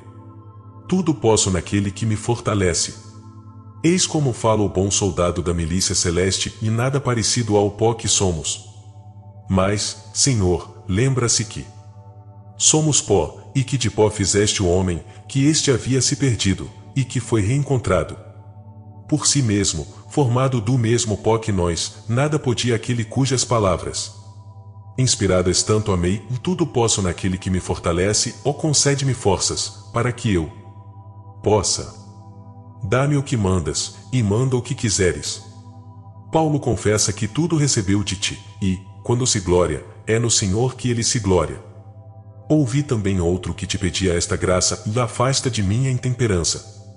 De onde se conclui claramente, ó Deus Santo, que dás a força de cumprir o que mandas. Tu me ensinaste, Pai bondoso, que tudo é puro para os puros, mas que é mal para o homem comer com escândalo, que tudo o que fizeste é bom, e que nada deve ser rejeitado do que se recebe com ação de graças, que os alimentos não nos recomendam a Deus, que ninguém nos deve julgar pela comida ou pela bebida, que o que come não deve julgar o que não come. Por essas lições, graças e louvores te dou, meu Deus, meu Mestre, que bateste à porta de meus ouvidos e iluminaste meu coração. Livra-me de toda a tentação.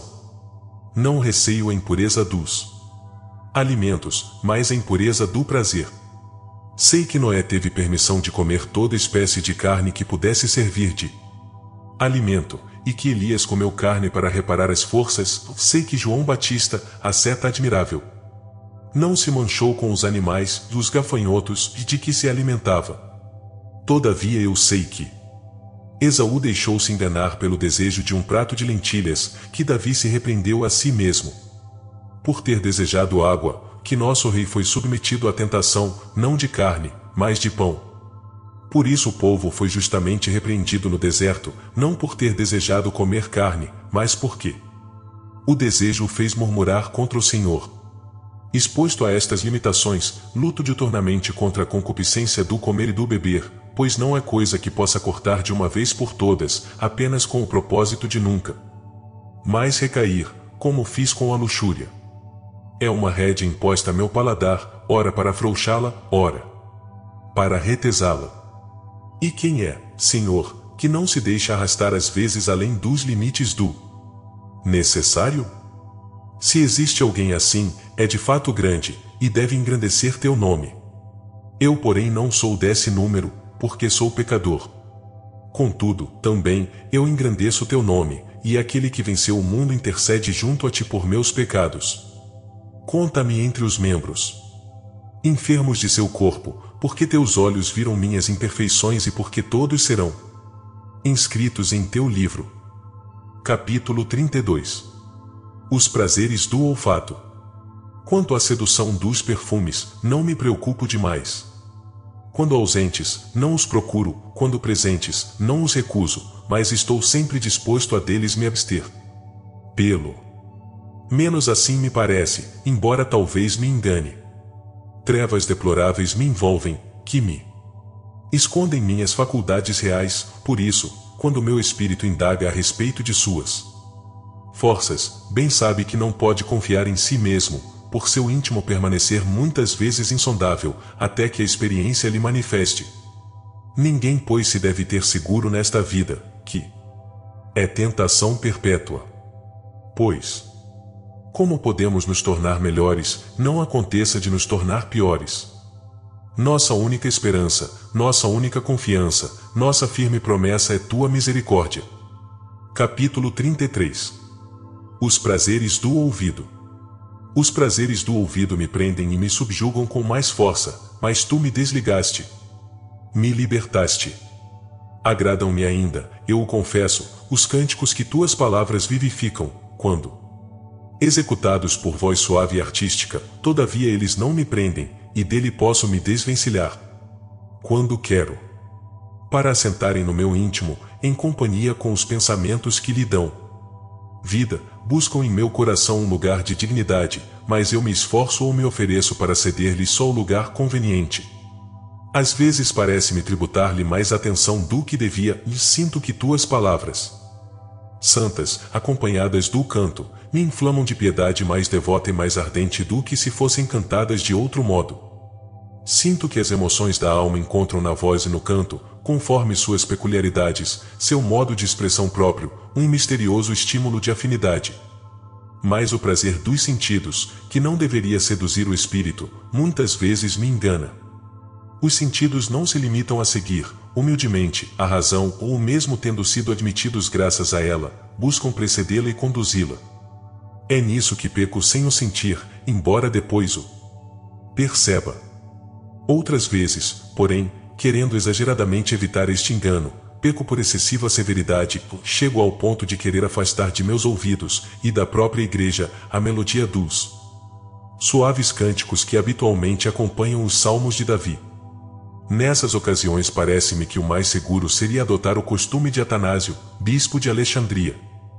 Segundo me relataram, ele os mandava recitar com tão fraca inflexão de voz, que era mais uma declamação que um canto. Contudo, quando lembro das lágrimas que derramei ao ouvir os cantos de tua igreja, nos primórdios de minha conversão, e que ainda agora me comovem, não tanto com o canto, mas com as letras cantadas, voz clara e modulações apropriadas, reconheço novamente a grande utilidade desse costume. Assim, oscilo entre o perigo do prazer e a constatação dos efeitos salutares do canto. Por isso, sem emitir juízo definitivo, inclino-me a aprovar o costume de cantar na igreja, para que, pelo prazer do ouvido, a alma ainda muito fraca, se eleve aos sentimentos de piedade.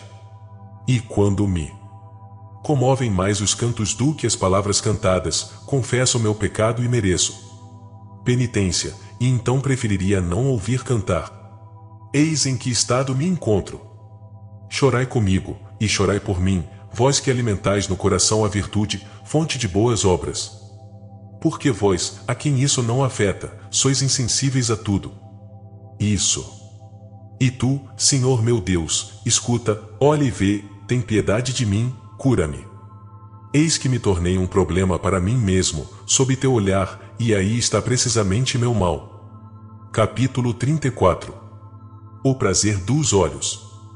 Resta ainda falar do prazer destes olhos carnais. Oxalá que os ouvidos fraternos e piedosos de teu templo ouvissem a minha confissão, encerrando assim as tentações da concupiscência que ainda me perseguem, apesar de meus gemidos e dos desejos de ser revestido de meu tabernáculo, que é o céu. Meus olhos apreciam as formas belas e variadas, as cores brilhantes e amenas. Oxalá elas não me acorrentassem a alma. Oxalá ela só fosse presa pelo Deus que criou coisas tão boas, dele é meu bem, e não elas. Todos os dias, estando acordado, elas me importunam sem o descanso das vozes que se calam, e às vezes de tudo o que existe, quando silencia. A própria rainha das cores, a luz que inunda tudo o que vemos, e onde quer que eu esteja durante o dia, acaricia-me de mil modos, mesmo quando estou ocupado em outra coisa e não lhe dou atenção. E ela se insinua tão fortemente que, se de repente me for tirada, a desejo, a procuro e, se sua ausência se prolonga, a alma se entristece. Ó luz que Tobias contemplava quando, cego, mostrava ao filho o caminho da vida, caminhando à sua frente com os passos da caridade, sem jamais se perder. Luz que via Isaque, quando seus olhos carnais, oprimidos e velados pela velhice, mereceram não abençoar os filhos, reconhecendo-os, mas reconhecê-los ao abençoá-los. Luz que via Jacó, também cego pela idade provecta, irradiou os fulgores de seu coração iluminado sobre as gerações do povo futuro, representadas em seus filhos.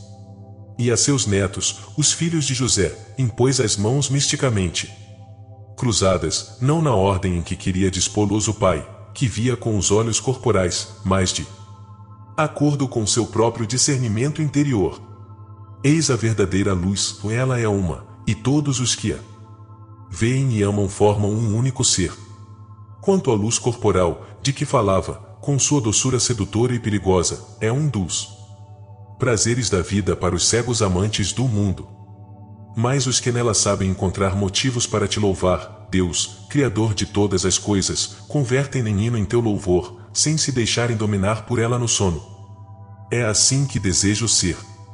Resisto às seduções dos olhos, para que meus pés, que começam a trilhar teus caminhos, não fiquem enredados. Elevo a ti olhos invisíveis, para que libertes meus pés de seus laços. Tu não cessa de livrá-los, porque sempre estão a se prender. Tu não cessas de me livrar, e eu me deixo cair a cada passo nas insídias espalhadas por toda parte, porque não dormirás, nem cochilarás, tu que guardas a Israel.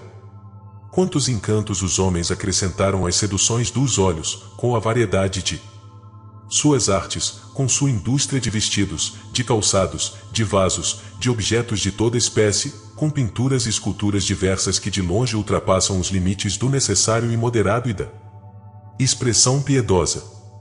Exteriormente perseguem as produções de suas artes e em seu interior abandonam aquele que os criou, deturpando em si o que ele fez. Quanto a mim, meu Deus e minha glória, encontro nisto razão para cantar-te um hino e oferecer um sacrifício de louvor àquele que sacrificou por mim. As belezas que da alma do artista passam para suas mãos, provém desta beleza, que é superior às nossas almas e pela qual minha alma suspira dia e noite.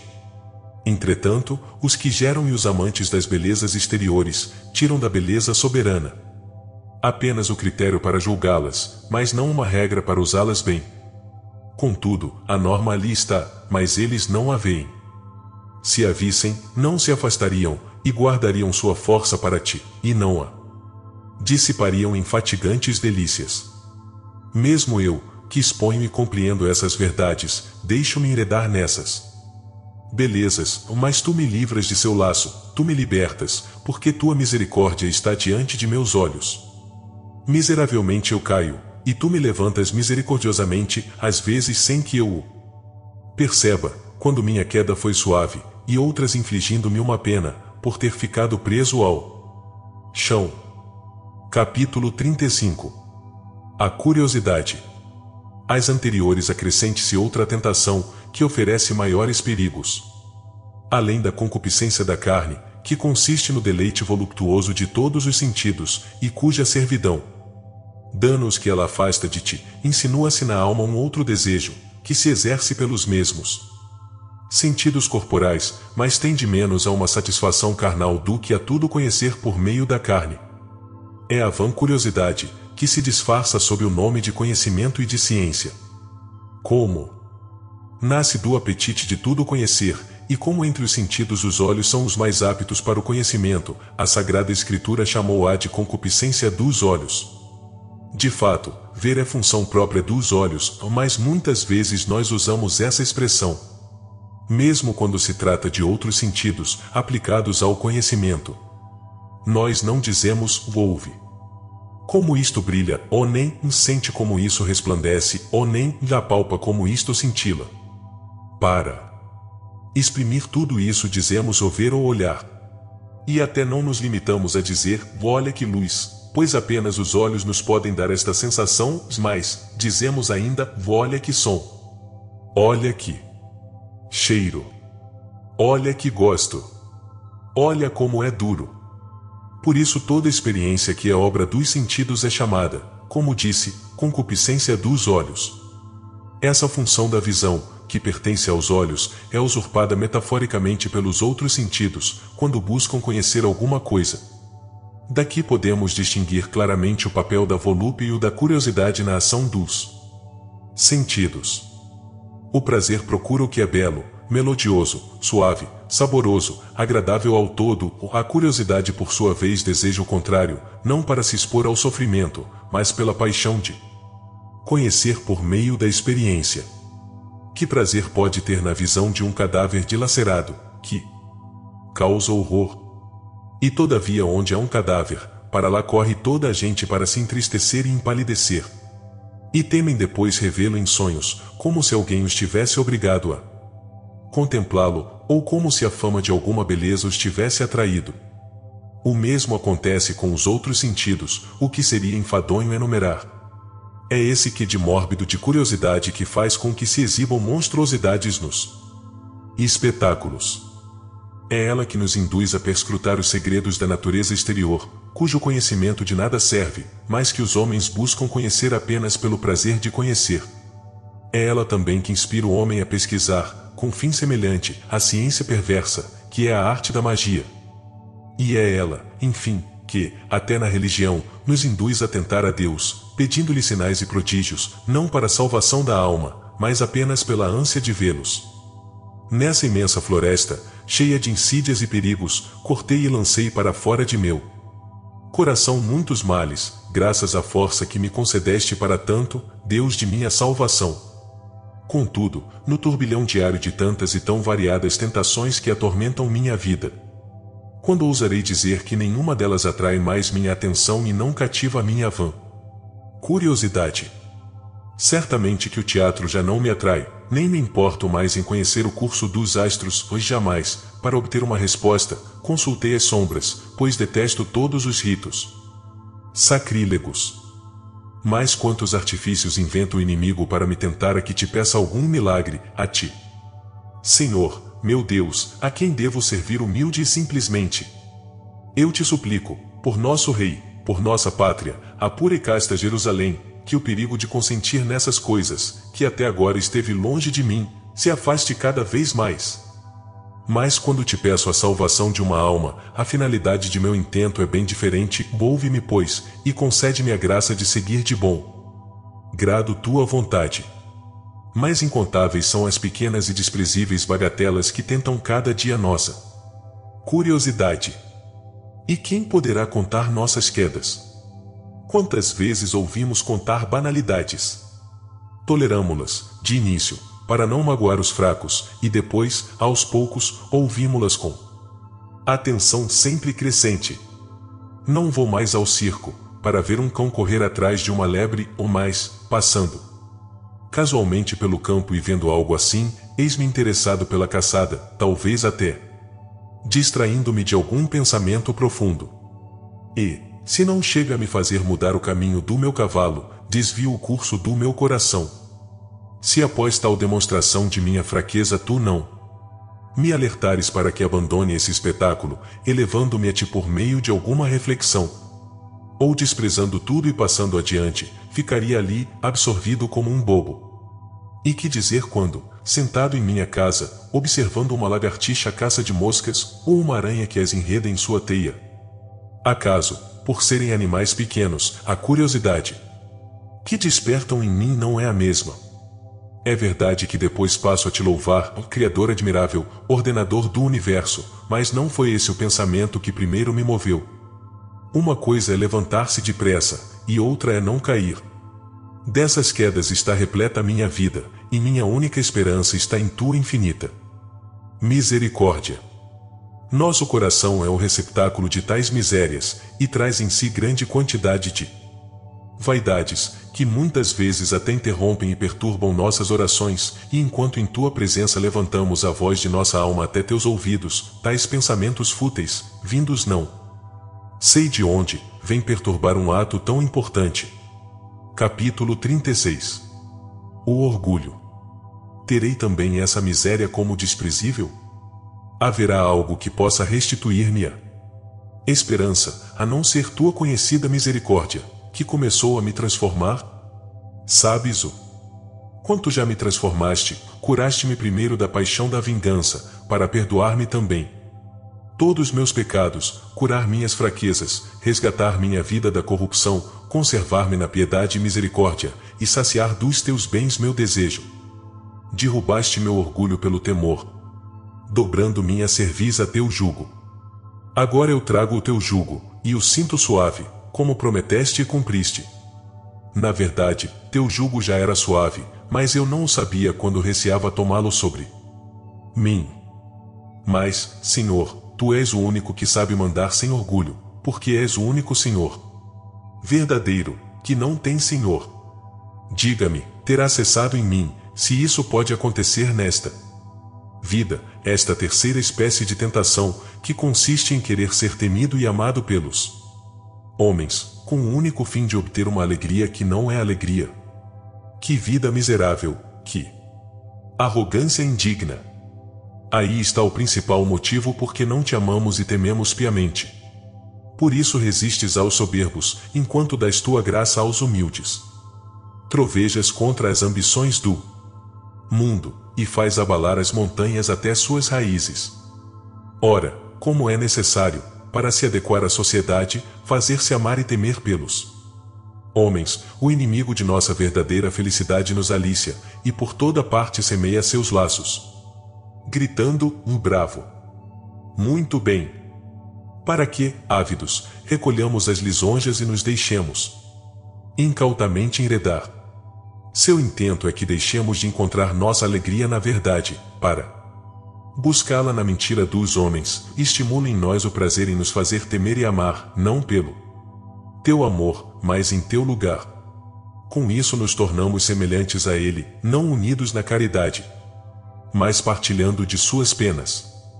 Ele quis fixar sua morada no aquilão, vento gelado do norte, para que nós, nas trevas e no frio, servíssemos o perverso e sinuoso imitador de teu poder.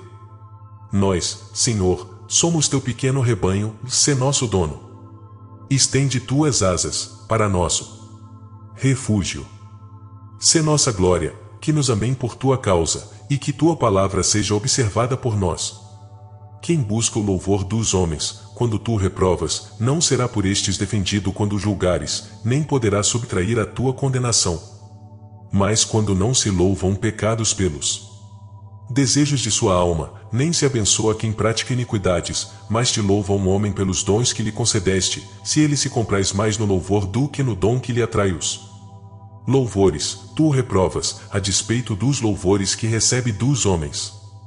E quem o louva é melhor do que é louvado, porque um se agradou com o dom de Deus, e o outro alegrou-se com o dom do homem. Capítulo 37. A tentação do orgulho.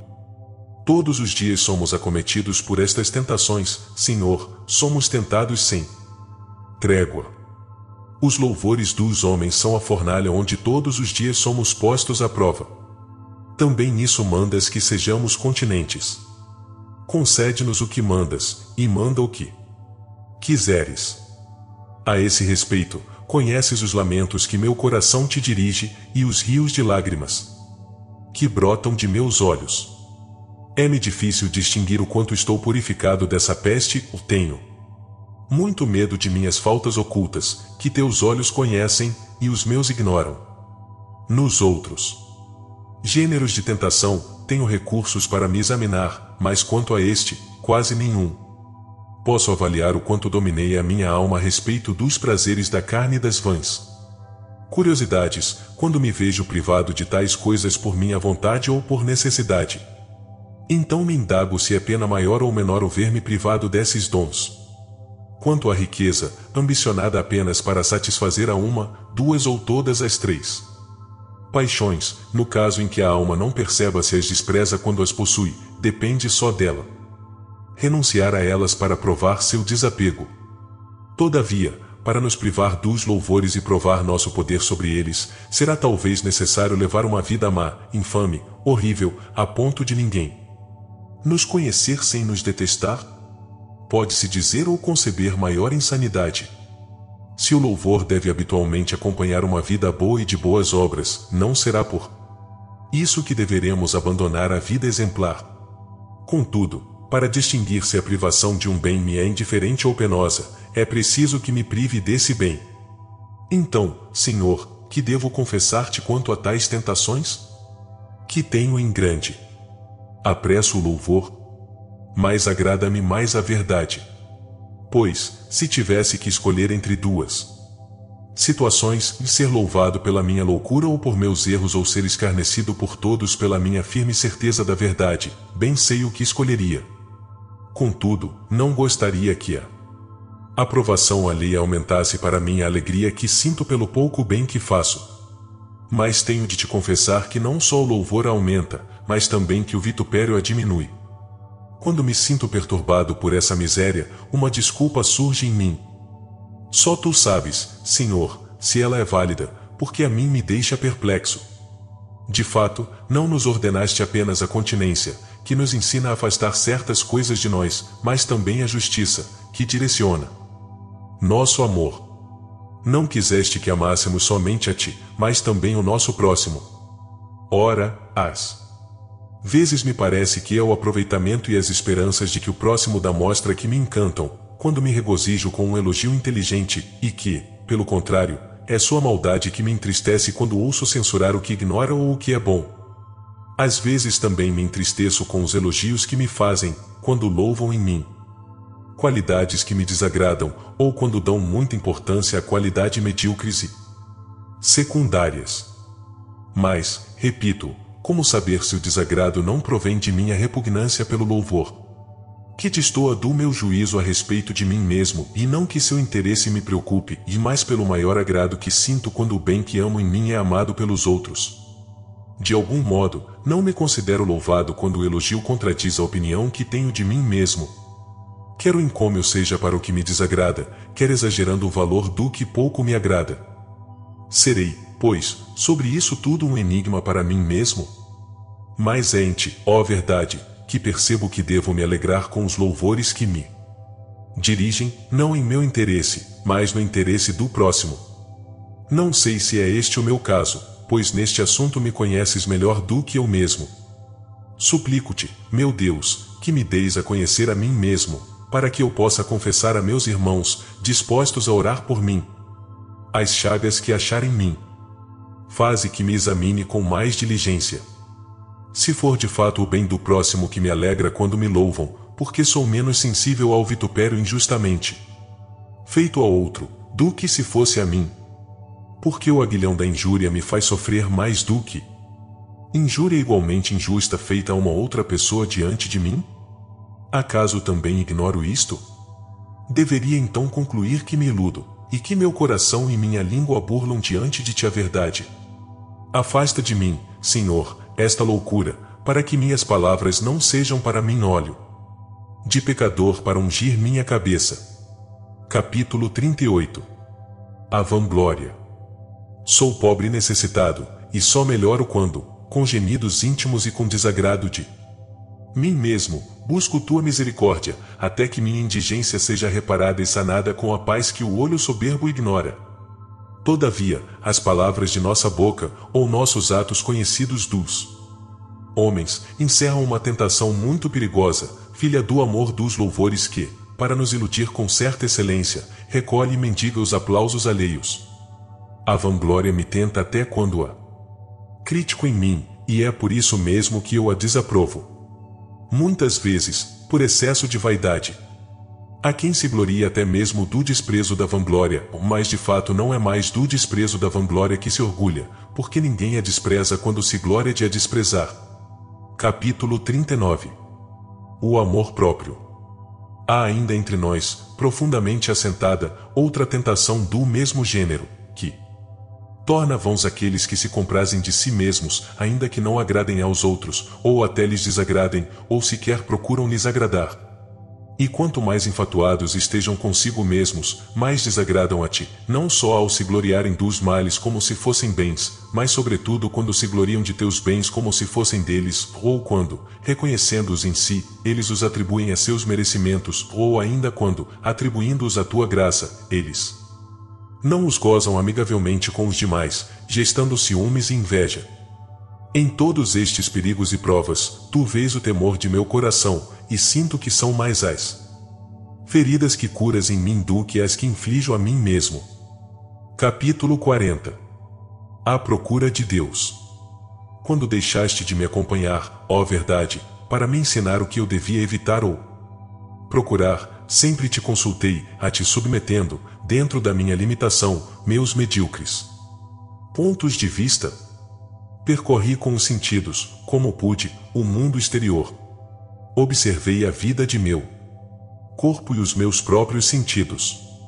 Depois adentrei nas profundezas da memória em seus múltiplos domínios, tão maravilhosamente repletos de inúmeras riquezas. Observei tudo isso, estupefato. Sem teu auxílio nada poderia distinguir, mas reconheci que nada disto eras tu.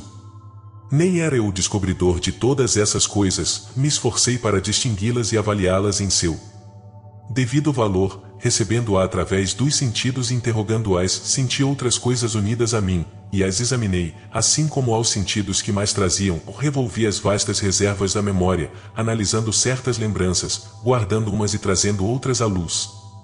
Porque tu és a luz permanente que eu consultava sobre a existência, o valor e a qualidade de todas as coisas, e eu ouvia teus ensinamentos e tuas ordens.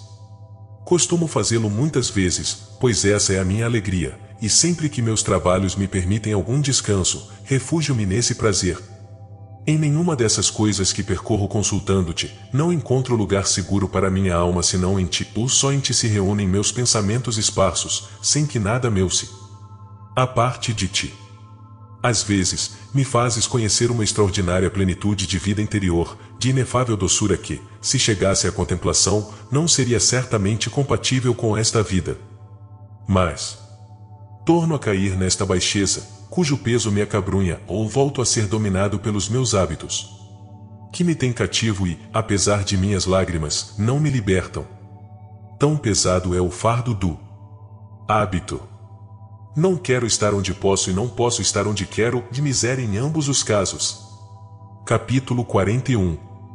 Deus e a mentira. Examinei minhas fraquezas de pecador nas 3 formas de concupiscência, e invoquei tua destra para me salvar. Apesar de ter coração ferido, vi teu esplendor, e forçado a recuar, disse: quem pode chegar lá? Fui lançado para longe de teus olhos. Tu és a verdade que preside todas as coisas. E eu, minha avareza, não queria perder-te, mas queria possuir ao mesmo tempo a ti a mentira, como os que não querem mentir a ponto de perderem a noção de verdade. Assim te perdi, porque não admites, nem nenhum coração, conviver com a mentira. Capítulo 42. Os neoplatônicos e o caminho para Deus. Poderia eu encontrar alguém que me reconciliasse contigo? Deveria eu recorrer aos anjos? E com que orações, com que ritos? Ouvi dizer que muitos dos que se esforçam para voltar a ti, e que não conseguiam por si mesmos, tentaram este caminho e caíram na curiosidade de visões estranhas, recebendo por isso o justo castigo das ilusões. Soberbos, procuravam-te com o coração inchado de sua ciência arrogante, e sem humildade. E atraíram para si, pela semelhança de sentimentos, os demônios do ar, que se fizeram cúmplices e aliados de sua soberba, e se tornaram iludidos de seus poderes mágicos. Procuravam um mediador para purificá-los, mas não encontraram, senão ao demônio, transfigurado em anjo de luz, que justamente por não possuir corpo de carne, seduziu-lhes fortemente a carne orgulhosa. Eram eles mortais e pecadores, e tu, Senhor, com quem eles procuravam com soberba reconciliar-se, és imortal e sem pecado. Era necessário que o mediador entre Deus e o homem tivesse alguma semelhança tanto com Deus como com os homens, pois se assemelhasse apenas aos homens, estaria muito longe de Deus, e se assemelhando só a Deus, estaria muito longe dos homens, em ambos os casos. Não poderia ser mediador. E aquele falso mediador que é o demônio, a quem teus ocultos juízos permitem que iluda. Soberba, tem de comum com os homens apenas uma coisa, isto é, o pecado. Finge, contudo, ter algum traço em comum com Deus, e como não está revestido de carne mortal, pretende ser imortal. Mas, como a morte é o salário do pecado, ele tem isso em comum com os homens, e como eles, ele é condenado à morte. Capítulo 43. Cristo, o único mediador. O verdadeiro mediador que tua insondável misericórdia enviou e revelou aos homens, para que aprendessem a humildade pelo seu exemplo, é esse mediador entre Deus e os homens, o homem Jesus Cristo. Apareceu como intermediário entre os pecadores mortais e o justo imortal. Mortal como os homens e justo como Deus. E, como a vida e a paz são a recompensa da justiça. Pela justiça que o une a Deus, ele suprimiu a morte entre os ímpios justificados, e quis compartilhá-la com eles. Foi revelado aos santos dos antigos tempos, para que eles se salvassem pela fé em sua paixão futura, como nós nos salvamos pela fé em sua paixão passada. De fato, só é mediador enquanto homem, e enquanto verbo não é intermediário, por ser igual a Deus em Deus em Deus, ao mesmo tempo, Deus único. Como nos amaste, Pai bondoso! Não poupando teu Filho único, o entregaste por nós pecadores. Oh! Como nos amaste! Foi por amor a nós que teu Filho, que não considerava a rapina, o ser igual a ti, submeteu-se até a morte de cruz. Ele era o único livre entre os mortos, tendo o poder de dar sua vida e de novamente retomá-la. Por nós se fez diante de ti vencedor e vítima. Por nós, diante de ti, se fez sacerdote e sacrifício, e sacerdote porque ele era o sacrifício por ti. Escravos, fez de nós teus filhos, nascidos de ti, se fez nosso escravo. Com razão ponho nele a Firme esperança que curarás todas as minhas enfermidades por intermédio dele, que está sentado à tua direita e intercede por nós junto de ti. De outro modo desesperaria, pois são muitos e grandes meus males, porém mais poderoso é o poder do teu remédio. Poderíamos pensar que teu verbo estava muito longe para se unir ao homem, e desesperar de nós, se ele não se tivesse feito carne, habitando entre nós. Atemorizado por meus pecados e pelo peso de minhas misérias, meditei o projeto de fugir para o ermo, mas tu te opuseste e me fortaleceste dizendo, Cristo morreu por todos, para que os viventes já não vivam para si, mas por aquele que morreu por eles. Eis, Senhor, que lanço em ti os cuidados da minha vida, e contemplarei as maravilhas da tua lei. Conheces minha ignorância e minha fraqueza, ensina-me, cura-me. Teu Filho único, em que estão escondidos todos os tesouros da sabedoria e da ciência, me remiu com sangue. Não me caluniem os soberbos, porque eu conheço bem o preço de minha redenção. Como o corpo e bebo o sangue da vítima redentora, distribuo-a aos outros, pobre, desejo saciar-me dela em companhia daqueles que a comem e são saciados. E louvarão ao Senhor os que o buscam.